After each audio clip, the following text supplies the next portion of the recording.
filling the cultural gap in change management projects for end users.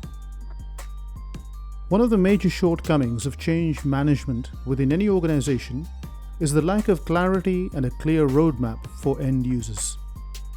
Senior leadership often outsources or assigns major change transformation projects outside the organization. These organizations often act as project managers as well as the point of delivery.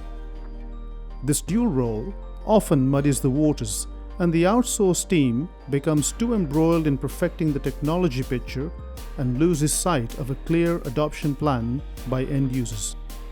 Dedicated teams managing transformation projects, whether offshore or in the building next door, whilst cost-effective, lacks control and steer, and consequently, transformation projects leave end users unclear with no buy-in to the idea.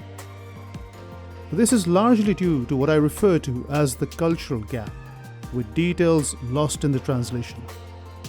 What is the solution? Set out a clear mandate from the start and define the following for the senior leadership and the end users simultaneously. 1. Give an introduction of the transformation project, not an open invitation to discuss its merit. This should have been done much earlier with the senior leadership. In the introduction, make sure overview of the technology change is given, but don't drown end users with unnecessary jargons and information overload. Define objectives of the change transformation and expected benefits. And finally, identify stakeholders involved. Thereafter, give a clear picture of the impact the transformation will bring about. This should cover a description of the new technology, key differences from the existing system, and benefits or efficiency gains, potential challenges for end users, business impact analysis, and finally, organizational change. The question is, how will my role be affected? Must be answered. 3. Present a communication plan with key personnel and go-to points, and this should list key messages and objectives, communication channels, emails, meetings, intranet, posters, etc. Timeline for communication, key contacts for queries and support, and finally, language patterns and cultural nuances across national boundaries. 4.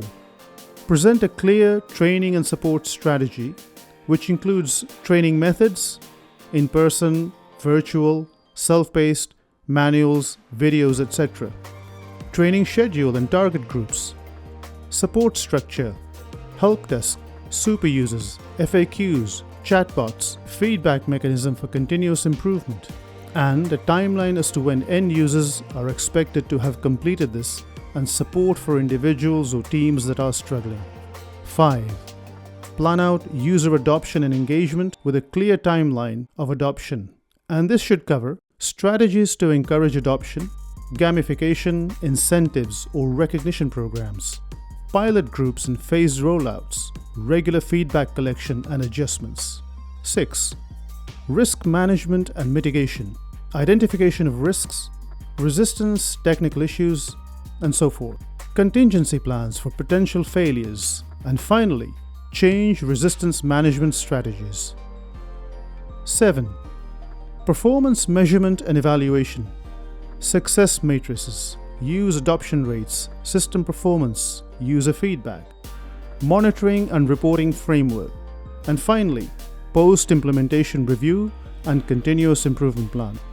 And finally, in conclusion, provide summary of key actions, next steps, and long-term technology evolution roadmap. I trust this short presentation will give you a quick insight into effective management of change management projects.